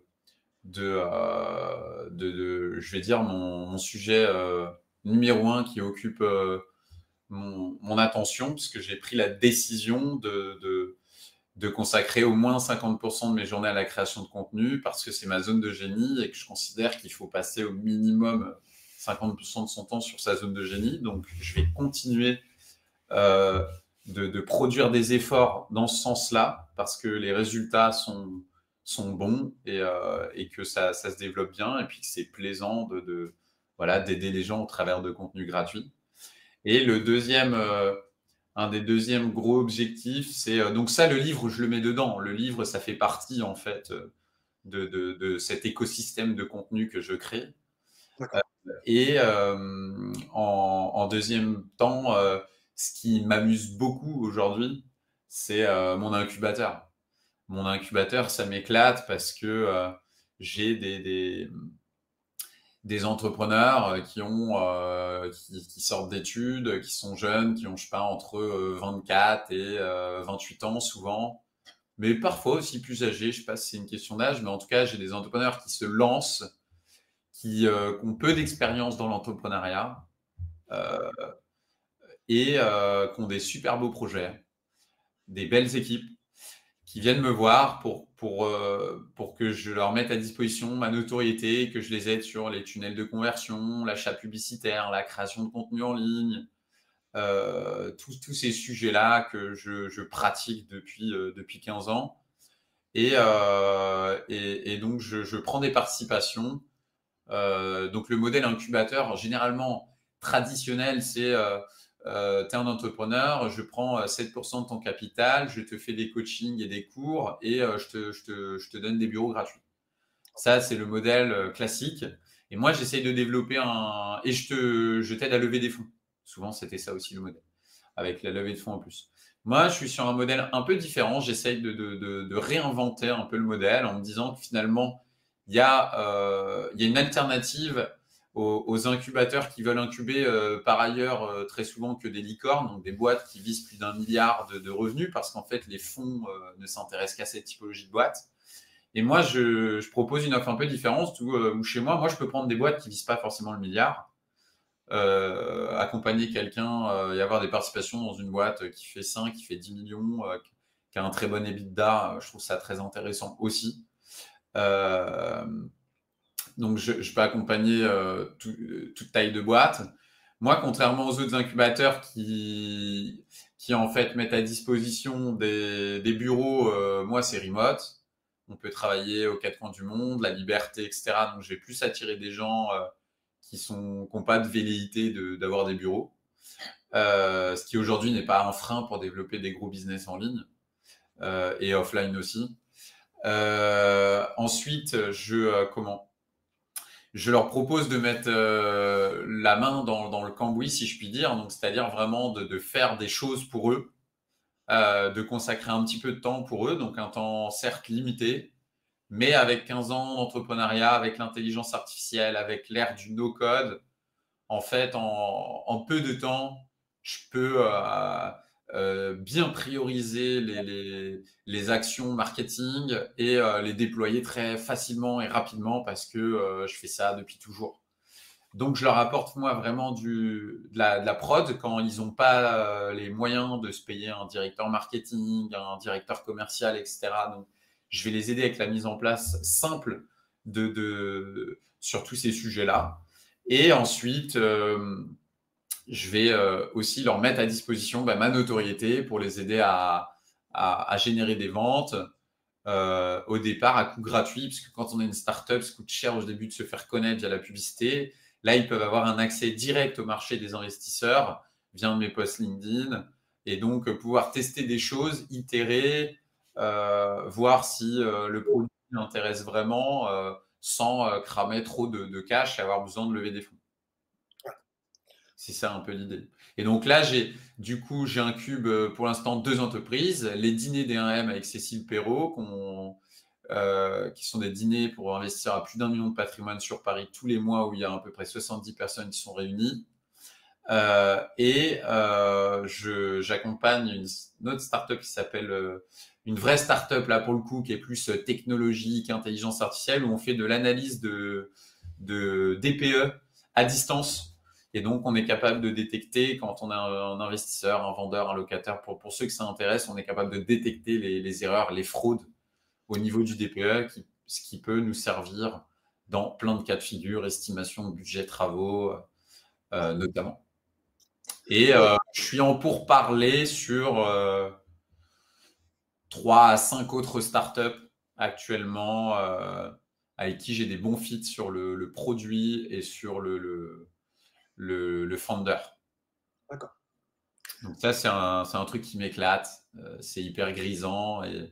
Et pareil, c'est de la transmission, en fait. Parce que je passe beaucoup de temps à transmettre ce que j'ai appris pour les aider à aller plus vite. Et donc plutôt sympa d'avoir son incubateur et d'accompagner des startups. Vraiment, là, aujourd'hui, je pense que l'année 2025, ça va être beaucoup de kiff, de beaux projets. Et j'ai vraiment hâte là, de développer un peu tout ce portefeuille. Ouais, ok. Tu t'es fixé un nombre d'entreprises ou je sais pas quel objectif, comment tu te fixes ça Non, parce que si ça fonctionne, je structurerai. Donc, bon, pour l'instant, au départ, là, oui, j'essaye d'en prendre de part, entrer plusieurs boîtes en même temps, parce que il y a un temps au début où il faut être très présent, où il y a beaucoup plus de travail. Après, il y a un temps où ça se structure, il faut plus bien recruter, gérer, etc. Où là, je peux lever un peu le nez du guidon. Ouais, je me suis quand même dit qu'il faudrait pas que faudrait que je reste entre 3 et 5 pour la première année. D'accord, d'accord. Okay. Mais j'ai des coups de cœur et j'ai des dossiers hyper pertinents, donc c'est dur de se limiter. Ah ouais, c'est sûr, c'est sûr, c'est sûr. Ouais. Ah, bah, surtout si les projets sont, enfin, comme tu dis, s'ils sont top, qu'il y a un potentiel et que puis il faut que ça fasse rêver un peu, quoi. J'imagine, si je me Ouais. mets à ta place. Donc, Oui, puis il y a plein de choses à faire dans l'immobilier. C'est un milieu qui est très peu digitalisé en fin de compte, hein. oui. Que ce soit dès le départ au niveau des agents immobiliers qui sont encore très peu présents sur les réseaux. Les notaires, n'en parlons pas, il y en a encore moins. Il y a vraiment dans toute la chaîne de valeur, il y a très peu de digitalisation aujourd'hui. En fait, la seule digitalisation qu'il y a dans l'IMO, c'est le fait de diffuser des annonces en ligne. C'est le seul truc qui a bouleversé le marché IMO Ouais, via le digital. Donc, ça reste encore petit, quoi. Il y a plein d'autres trucs qu'on peut digitaliser, je pense, beaucoup plus. ouais, Et parfois sur des sujets très simples, en fait. ah ouais, tout à fait.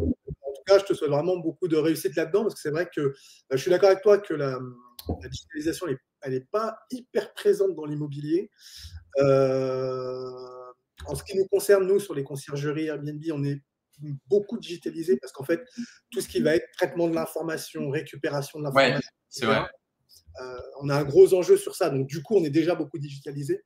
Sur le pilotage, etc., parce que la conciergerie, c'est beaucoup, enfin, il y a beaucoup de traitance ou il peut y avoir des salariés aussi, mais voilà, il y a un pilotage qui est nécessaire Mm. et que bah, la donnée, le traitement de la donnée est hyper important, donc on est déjà bien digitalisé. Mais on voit que c'est quelques métiers comme ça qui sont digitalisés. Oui. C'est vrai que c'est quand même pas Il y a la. 100 000 métiers dans l'IMO, donc il y a encore de la. C'est ça. Il y a de la marge. Il y a de la marge. Ouais. Ok, ok, super pour ces défis. Comment tu vois, une autre question pour aller un peu sur l'avenir, mais comment tu vois un petit peu l'avenir de l'immobilier? Alors, en France, on va déjà rester en France, c'est déjà pas mal, mais bon, on sait qu'il y a une réglementation globalement qui est quand même un petit peu plus dure cette année. Alors, il y a des choses qui sont en train d'être discutées, donc moi, je ne vais pas rentrer dans la politique parce qu'en plus, je suis hyper mauvais là-dedans. Ah, moi, je peux rentrer dans la politique, fais gaffe. Mais voilà, comment tu vois un petit peu l'avenir? Qu'est-ce qu'il y aura comme grand changement d'après toi à l'avenir ou comment on va devoir s'adapter de manière différente à l'avenir? Comment tu vois un petit peu les choses? C'est quoi ta vision là par rapport à ça? Bah, là, pour le coup, au niveau de cette vision, il y a le contexte politique en ce moment, forcément, où c'est difficile de passer à côté parce que bah, ça impacte énormément nos choix d'investissement, puisque si l'économie est stable, si les choix sont clairs et qu'il y a et qu'on peut se projeter en tant qu'investisseur et entrepreneur, bah, on va entreprendre, on va développer des projets, etc. Aujourd'hui, c'est un peu le flou, mais je vais apporter un peu d'espoir je pense qu'ils ont tellement été forts dans les restrictions qu'ils sont un peu arrivés là au point Godwin, qui est en gros le point qui devient absurde. Et je pense que tout le monde s'en rend compte. Je le vois, on l'observe notamment sur la partie de la tension locative, qui a jamais été aussi importante. Et donc en fait, finalement, j'ai envie de dire maintenant, si on veut investir dans l'immobilier, mais ça peut être un bon moment parce qu'on est sûr de louer. Alors en ce moment, pour ne pas louer, faut vraiment mal choisir sa zone, hein, parce que la tension est tellement importante vu qu'il n'y a plus d'investisseurs immobiliers. Enfin, tu dois le voir, hein, les investisseurs immobiliers, il n'y en a plus, hein. Moi, j'ai beau poster tous les jours et être suivi par des milliers de personnes, je peux te dire qu'il n'y en a pas grand monde qui veut se lancer, hein. Et donc ça, on arrive à un point Godwin où il y en a tellement plus qu'en fait les loyers sont en train d'exploser et que c'est plus possible de se loger. Nous à Paris, c'est un enfer. Je vois des personnes qui travaillent sur Paris tous les jours, qui sont itinérants, qui doivent se loger à 1h30 de Paris pour avoir des tarifs abordables. Enfin, c'est devenu n'importe quoi. Et donc, je pense que l'État commence à en prendre conscience et n'aura pas d'autre choix que de réassouplir, que ce soit au niveau des règles du HCSF, du taux d'endettement, que ce soit au niveau du LMNP, enfin, peut-être. Mais là, ils regardent plutôt du côté des plus-values. Je ne sais pas si tu as vu, mais d'exonérer de plus-value au bout de 22 ans, peut-être VS 30 ans actuellement, de revenir un peu là-dessus. Je pense qu'il y aura des choses qui évolueront, peut-être aussi au niveau des squatteurs demain. Il y aura peut-être des choses qui évolueront au niveau bancaire. Voilà, je disais que là, je suis plutôt confiant. Il va y avoir, je pense, un réassouplissement qui est nécessaire, qui est logique, tout comme c'était logique pour moi de réaligner l'imposition du LMNP sur le NU, puisqu'il n'y avait pas de raison que. Voilà, donc je pense qu'on rentre dans un air un peu pragmatique, finalement assez logique. Mais la politique, ils ont toujours un temps de retard et ils y vont toujours trop fort ou pas assez. C'est ça qui est chiant. Là, ils ont été trop forts et maintenant, ils vont à mon avis, bouger le curseur pour que ça redevienne quand même intéressant d'investir pour les particuliers parce que sinon, personne ne va créer la demande. La seule chose qui me fait peur, c'est qu'ils ont un peu une vision méga structure, quoi, comme si que en fait, des acteurs privés pourraient construire le parc de logements, mais les gros acteurs privés, ils veulent pas construire des parcs locatifs. C'est un enfer à gérer. C'est un truc qui est gérable quand tu es un particulier, que tu n'as que quelques lots. Mais c'est un business ingérable à une échelle d'avoir 10 000 lots de logements particuliers. Aucune boîte ne fait ça. Donc plutôt confiant. Je pense que là, on va avoir un petit assouplissement. Et puis après, je ne sais plus quelle était la deuxième partie de ta question, excuse-moi. Oui, je disais, c'était ouais, quelle est un peu ta vision sur bah, comment on se positionne vis-à-vis de l'immobilier, Ok. et même plus loin d'ailleurs, hein, on peut même aller un peu plus loin, mais comment on se positionne, parce que les stratégies vont être un petit peu différentes. Comme tu dis, la tension locative, elle est présente quasi partout, quoi. Donc, Mm. Bah pour moi, c'est c'est les travaux, les passoires énergétiques en fait. Faut arrêter de se former à des méthodes miracles. Faut ouais, apprendre à faire des travaux, apprendre à analyser un DPE et aller créer de la valeur. Et en fait, ça change pas. Et ça va devenir ça va devenir encore plus intéressant là, parce que les particuliers ne veulent pas acheter les passoires thermiques. Et donc, c'est le job des investisseurs d'aller les acheter, etc. Et donc, vu que le prix, c'est un équilibre entre l'offre et la demande, bah, si aucun particulier ne veut acheter des passoires thermiques, les prix des passoires vont s'écrouler. Et donc, les investisseurs immobiliers vont retrouver des opportunités rentables puisque leur positionnement va être de créer de la valeur à cet endroit-là parce que c'est là qu'il y aura, à mon avis, de la valeur. Je crois que le marché, c'est 7 millions là, de passoires thermiques à rénover d'ici 2030. 2030, c'est demain. 7 millions, c'est énorme. Donc, il y a un défi qui est dingue. Et donc, la compétence aujourd'hui, ouais, je pense elle est sur la partie gestion des travaux. C'est Ouais. ça qu'il faut développer aujourd'hui. Ouais, ouais, c'est vrai que toute la partie rénovation, etc. Enfin, il y a beaucoup d'entreprises d'ailleurs, ou même d'ailleurs de promoteurs qui switchent Oui, justement leur activité. sur de la réno, ouais, effectivement. Ouais, ouais, ouais, donc, ouais, je suis assez d'accord avec toi. Ouais, je t'écoute. Oui, du coup, je disais, je suis assez d'accord avec toi qu'effectivement, il y a ce point qui est, je dis à venir, mais en fait, il est même déjà aujourd'hui. Et il faut s'y mettre déjà dès aujourd'hui, parce qu'on va avoir un souci. Bon, là, j'avais dit que je faisais pas de politique, mais du coup, c'est vrai qu'on va avoir un souci sur loger les gens, quoi. Il y a un moment donné, Ah oui, oui. donc, ouais, il va falloir rénover. Alors, si on peut construire, c'est top, mais déjà rénover, si on peut déjà faire ça, ce serait déjà. C'est Ouais, une il faut rénover, ouais. Et je construis aussi en parallèle dans mes visions. Là, moi, je suis très sur les maisons. Je sais pas si t'as suivi, mais moi, je me spécialise un peu en marchant sur la promotion de maisons individuelles. En fait, avec la loi ZAN, zéro artificialisation nette, l'État comme les villes ne veulent plus construire de nouveaux lotissements, ne veulent plus bétoniser les sols. Et donc, en fait, se pose la question de comment on crée du logement et s'il n'y a plus de lotissement. Et en plus de ça, tu as les promoteurs qui sont plus rentables en faisant des maisons avec la norme RE 2020, qui est trop contraignante. Donc en fait, l'offre de maisons individuelles RE 2020 n'est créée ni par les lotisseurs, ni par les promoteurs. Et donc je pense que l'investisseur, et ni par les particuliers, parce qu'avec le durcissement de l'obtention du PTZ, les volumes de construction de maisons individuelles ont baissé de 80%.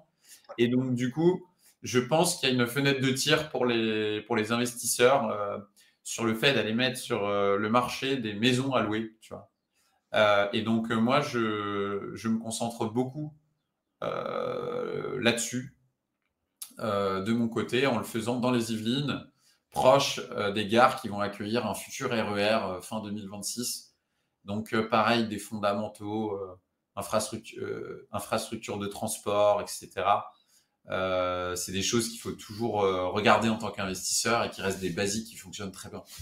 Ouais, c'est ça. C'est l'emplacement, l'emplacement, l'emplacement, et puis les projets qui sont prévus avec ça autour, quoi. Mm. Ouais, ok. Ouais, comme tu dis, on reste en fait sur les fondamentaux. Ouais, ça Faut, bouge pas. faut bien maîtriser et ça va fonctionner. Alors, du coup, c'est vrai que je fais toujours un parallèle avec la conciergerie Airbnb, puisque c'est quand même Oui, notre métier, nous. que je connais moins du coup la location de courte durée, j'ai beaucoup moins d'expérience là-dedans, donc c'est plus dur pour moi ouais, d'en parler. Tu Ouais, m'excuses. ouais. Mais dans tout ce que tu dis, je vois, enfin, le lien, il est fait tout de suite, parce que comme tu disais tout à l'heure, par exemple, que la tension locative, elle est partout en France. Ce qui veut dire qu'un investisseur, il sait très bien qu'il va pouvoir louer, effectivement, enfin, il fait son investissement, il sait qu'il peut louer, quoi. C'est quasi garanti, quoi. Et donc, ce qui crée pour nous, en tant que conciergerie Airbnb, du coup, une concurrence. Moi, je l'ai toujours dit que notre concurrent premier, c'est la location à l'année, en fait. Puisque du coup, si on loue en courte durée, on a besoin d'une conciergerie. Mais si on loue à l'année, ben, on en a moins besoin déjà. Donc, Ouais, je dis toujours que notre premier concurrent, c'est la location à l'année. Alors, c'est pas méchant quand je dis ça, mais c'est voilà, pour nous, dans notre positionnement en termes de business, j'ai toujours eu ce point de vue-là. Et le truc, c'est qu'effectivement, le renforcement de la tension locative va renforcer ce concurrent vis-à-vis de nous. Et du coup, il y a des vrais choix d'investisseurs justement sur est-ce que je pars sur de la location à l'année? Est-ce que je veux faire de la courte durée? Oui ou non? Quels sont mes choix? Sachant que j'ai moins de risques aujourd'hui sur la location à l'année, puisque du coup, je vais trouver un locataire hyper facilement, quoi. Et en plus, les prix peuvent avoir augmenté aussi. ouais, c'est clair. Bah vous sur la partie location de courte durée, je crois que pour moi là le sujet marquant, c'est que je crois qu'on a dépassé l'année dernière les 100 millions de touristes en France. Ouais, Euh, et donc, on est sur une explosion du volume de tourisme, hein, littéralement. Et je sais qu'à Paris, il y a beaucoup de fonds, etc., qui font des hôtels. Il y a une très forte demande. Et le tourisme en France, c'est jamais aussi bien porté. D'autant plus avec les Jeux Olympiques, qui vont, durant les prochaines années, à mon avis, continuer d'apporter une augmentation constante et un flux constant de touristes dans notre pays. Donc, je pense effectivement que la location courte durée, pour le coup, si on est dans des endroits touristiques, va continuer de se développer et suivre un marché qui est en croissance. Oui, oui, oui. De toute façon, la demande est là. C'est clair que la demande est là. Et après, ça va être je pense que le petit défi, ou en tout cas le point sur lequel nous on va suivre, c'est quelle est la demande des voyageurs? Est-ce qu'on est sur des voyageurs entre guillemets seuls? Parce que, enfin, moi je sais à titre personnel, dès que je voyage seul, en général, je prends un hôtel parce que en plus, surtout si je reste pas très longtemps, je prends un hôtel parce que je sais que je peux arriver un peu comme je veux. Oui. Tu vois, je prends mon petit déj vite fait et je m'en vais. Enfin, le Ouais. format colle justement à ce format hôtelier. Par contre, si j'y vais en famille et que je reste une semaine ou j'ai l'intention de rester un peu plus, là, un Airbnb, ça se justifie, je trouve. Parce que Ouais. mon besoin est complètement différent. Ouais, carrément. Et, et effectivement, je pense qu'il faudra qu'on ait un œil justement sur le profil du voyageur qui va venir. Est-ce qu'il a plutôt ce profil entre guillemets familial? Et moi, je sais que c'est la clientèle que j'aime bien. Il y a la clientèle familiale, ou alors après, il y a la clientèle d'affaires qui, elle, est plus régulière sur toute l'année. Ouais. Avec les beaux mobilités notamment. Et c'est ça. Et après, il y a l'intégration du bail mobilité qui nous permet aussi de faire pas mal de choses, notamment dans les zones où on a beaucoup de restrictions. Pour la courte durée, bail mobilité est une belle alternative. Donc, ok. Et ben, écoute, je vois que le temps passe super vite. Et ce que je te propose, c'est que du coup, on passe à la toute dernière partie de ce talk show. C'est le quiz. Donc, le quiz, pour ceux qui nous suivent, c'est une séquence de quelques questions assez courtes que je vais te poser assez rapidement. Donc, ça appelle une réponse entre guillemets assez courte aussi. Donc, on va essayer d'enchaîner un petit peu les questions. Bien évidemment, comme dans tout le reste du talk, la parole est libre et on peut rebondir sur ce que tu vas dire, bien sûr, pour pouvoir alimenter le débat. Est-ce que tu es prêt pour cette dernière étape qui va être un petit peu plus dynamique? C'est parti, bien sûr, je suis prêt. Go. Ok, alors il y a des choses qu'on a déjà un petit peu abordées, mais voilà, je pense que c'est bien de clôturer sur ce type de questions. D'après toi, quelle est la plus grande force de l'investissement locatif? Le fait de pouvoir emprunter avec un levier, de se faire payer son crédit par le locataire. Ouais, c'est clair. Ouais, le levier, ouais, c'est clair que c'est un truc. Puis comme tu le disais au début, c'est vrai qu'en France, on a en plus une chance, mais je vais pas revenir dessus. L'audience pourra aller reconsulter ça. Ok. Maintenant, plus centré sur ton activité à toi, on en a peut-être parlé un petit peu, mais c'est quoi, du coup, ta plus grande fierté depuis que tu as lancé tes activités? Alors, pour revenir depuis le début, si tu veux, ou sur des choses plus récentes, c'est quoi ta plus grande fierté? En soi, ce qui me rend le plus fier aujourd'hui, c'est quand j'ai quelqu'un qui me dit putain, mais grâce à tes contenus, j'ai quitté mon job, je me suis lancé en tant qu'entrepreneur et maintenant je suis épanoui, je gère mon temps et je suis libre.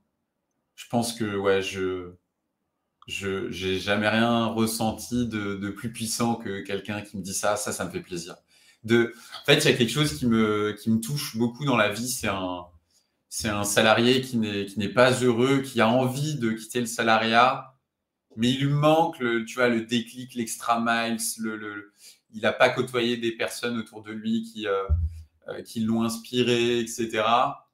Et il tombe sur un de mes contenus et je lui craque le cerveau et il se dit allez, j'y vais. Et ça c'est ma plus grande fierté de me dire que j'ai le pouvoir de changer la vie de quelqu'un, de faire quelqu'un de malheureux en fait, et le courage de se lancer dans l'entrepreneuriat et d'être épanoui. Et ça, c'est ce dont je suis le plus fier, ouais, je pense. Ouais, il y a le côté un peu de transmission, ce que tu disais, transmettre quelque chose à quelqu'un. Et impact aussi. Et l'amener à changer, quoi. Ouais, et le faire et après le faire sur un nombre important de personnes, c'est ça l'idée. Ouais. D'avoir le plus possible d'impact. Ok, ça marche. Pareil, on en a parlé un tout petit peu. Du coup, est-ce que tu as un livre, une ressource ou un mentor qui t'a inspiré dans ton parcours et que tu voudrais nous partager ici? Écoute, tu fais bien de parler des livres. Moi, je pense que quand on veut se former sur un sujet, le livre reste une équation économique plus intéressante que la formation, on va dire, puisque pour 200 euros, tu peux t'acheter une collection de 5 à 10 livres. Enfin, le budget d'accès à la connaissance, il est très intéressant au niveau des livres. Moi, quand j'ai commencé l'immobilier, j'ai acheté le top 10 du classement Amazon sur les livres IMO. Je l'ai bouffé, je me suis lancé, quoi. Hein. C'était pas plus compliqué que ça. Et donc, voilà pour cette partie-là. Non, j'ai oublié ta question, attends. Oui, est-ce que tu as un livre, un mentor ou une ressource Ah qui oui, t'a livre et inspiré? mentor, excuse-moi. Et voilà, c'était mentor que j'ai oublié la deuxième partie. Ouais, des mentors, j'en ai toujours eu. Il faut toujours aller chercher des mentors. C'est hyper important.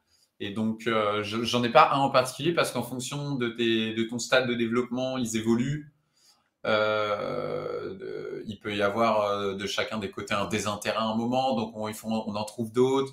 J'en ai pas forcément un qui me suit depuis le tout début, mais par contre, je m'entoure de personnes qui sont plus avancées que moi et j'échange avec eux et j'ai indirectement du coup plusieurs personnes qui me mentorent, même si des fois elles le savent pas. Ça peut être des personnes qui ont des expertises pointues sur un sujet et qui tu as l'habitude d'échanger, mais les discussions informelles, c'est en fait du mentorat indirectement quand tu es avec eux en fait.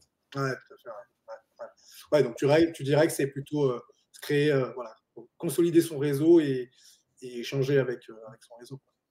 Ouais, ouais, ouais, beaucoup s'ouvrir aux autres et vraiment apprendre de tout le monde et considérer qu'on est un. C'est hyper important de considérer qu'on est un éternel apprenant, qu'on ne sait rien. L'apprentissage, ouais, c'est beaucoup. Moi, je pense que ça a été une des clés dans ma réussite, ça a été de tout le temps se former, tout le temps apprendre, dépenser de l'argent pour des livres, pour des coachings, pour rencontrer du monde. Voilà, apprendre, je pense, c'est hyper intéressant. Et le livre est beaucoup trop sous-coté aujourd'hui. Le livre est beaucoup. À une époque où on scrolle 4 heures par jour sur les réseaux à bouffer des reels, où on a une demi-seconde d'attention et on ne retient rien. En fait, les gens n'arrivent plus à se poser sur un contenu long où on déroule une pensée avec des principes, etc. Et donc, ça, je trouve ça dommage. Mais moi, le premier, hein, même Ouais. si je suis pas un très grand consommateur de riz, j'ai plutôt tendance maintenant, plutôt que de lire des livres de biographie, ce que je faisais beaucoup avant, maintenant j'écoute des podcasts. Bon, après, voilà, il y a aussi des formats qui évoluent et qui changent. Ouais. Ok, ok, ça marche.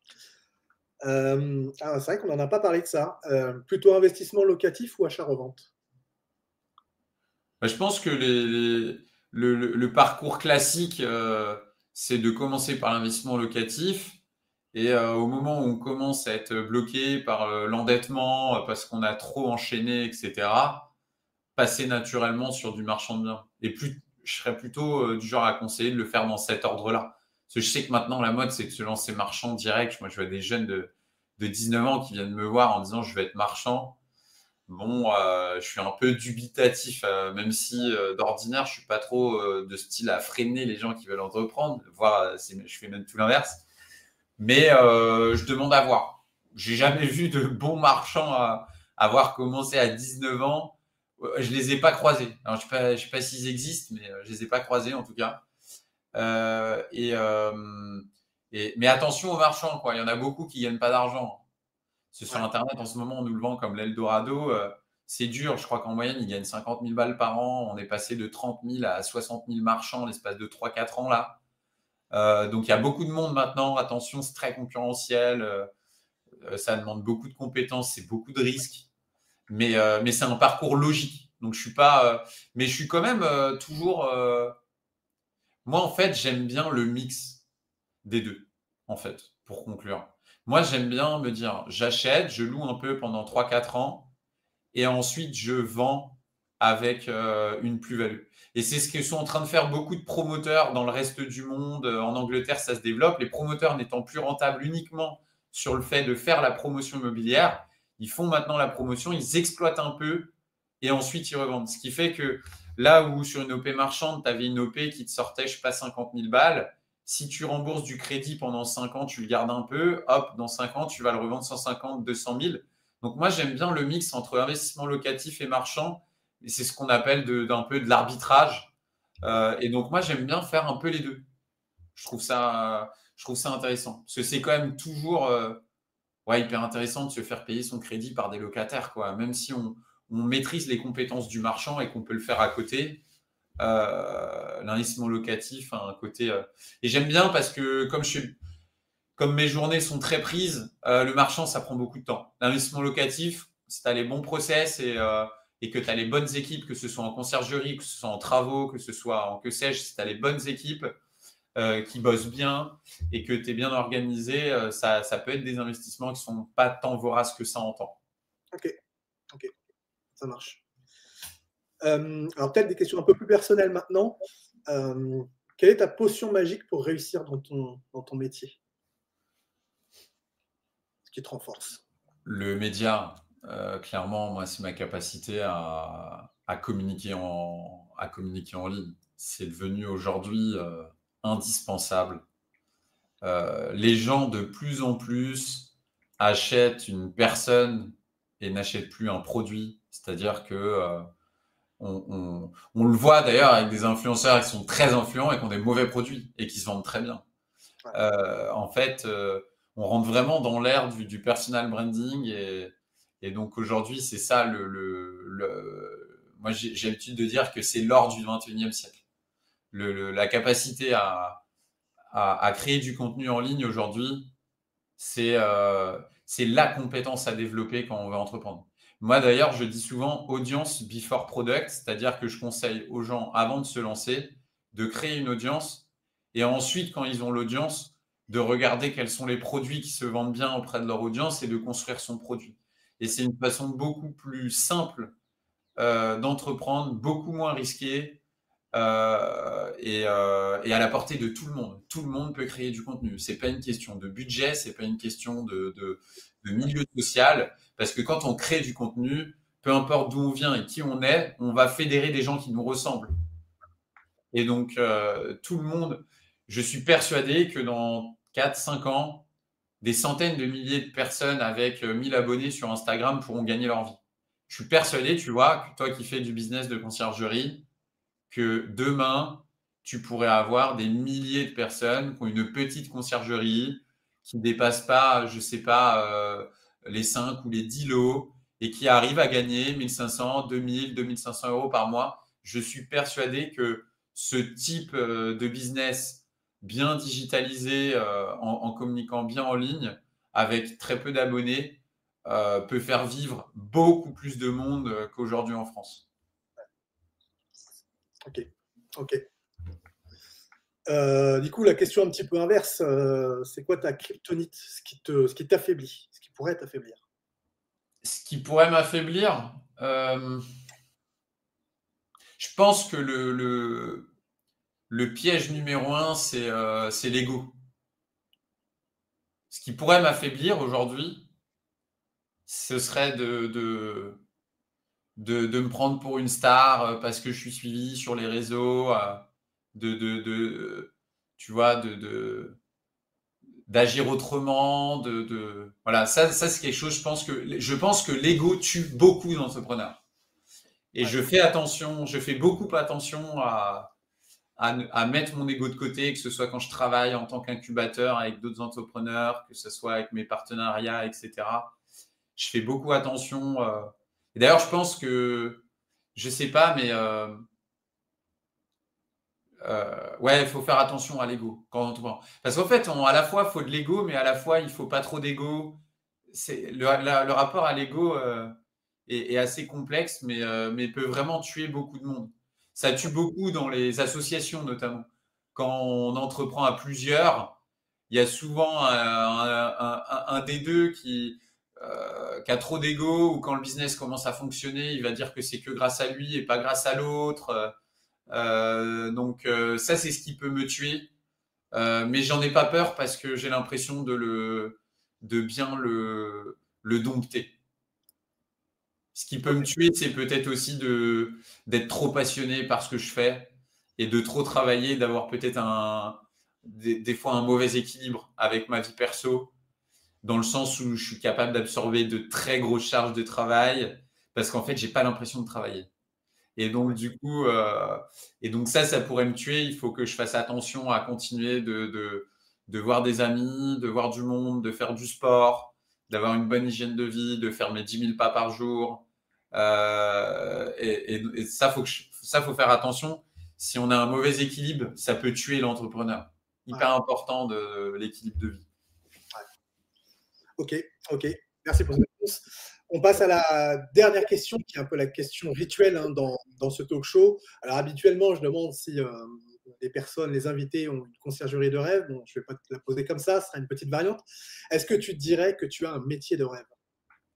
Écoute, oui, oui, oui. Aujourd'hui, je pense que après 15 ans d'entrepreneuriat, et grâce aux investissements immobiliers que j'ai faits, j'ai pu du coup vraiment organiser mon quotidien par rapport à ce qui me fait rêver et être au quotidien dans la transmission et aider des personnes à devenir millionnaires d'un côté et de l'autre accompagner des entrepreneurs à développer des sociétés techno, c'est super sympa.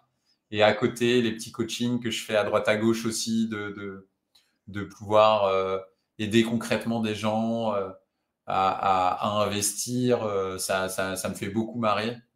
Donc aujourd'hui, franchement, ouais, je pense pas qu'on peut avoir un métier de rêve du jour au lendemain. Ça a pris du temps.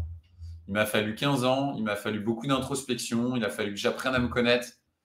Il a fallu que je passe beaucoup de temps à faire mon ikigai. Pour ceux qui ne l'ont pas fait, il faut le faire pour trouver sa mission de vie. Mais en fait, le métier de rêve, en fait, on l'obtient parce qu'on le cherche et qu'on s'en donne les moyens. Mais par contre, il est accessible si on accepte de se remettre en question et de prendre quand même quelques risques avec courage. Très bien. Eh bien, écoute, ce sera le mot de la fin. Merci à toi d'avoir joué le jeu, d'avoir répondu à toutes les questions dans ce talk show, parce que ce n'était pas super évident. Merci à toi, en tout cas, d'avoir apporté toutes ces réponses. Et puis, pour tous ceux qui nous suivent, n'hésitez pas, likez la vidéo si ça vous a plu et si vous voulez avoir d'autres vidéos de ce type, d'autres invités hyper intéressants pour vous partager des bonnes pratiques, pour vous partager des parcours d'entrepreneurs. Abonnez-vous à la chaîne pour ne rien rater. Laissez-nous un petit commentaire aussi juste en dessous de la vidéo. Si vous avez des questions pour Thibaut ou même pour moi, on y répondra avec grand plaisir. Donc, n'hésitez pas à faire tout ça. Et je vous souhaite à tous une très bonne journée. Salut à toi, Thibaut. Salut tout le monde.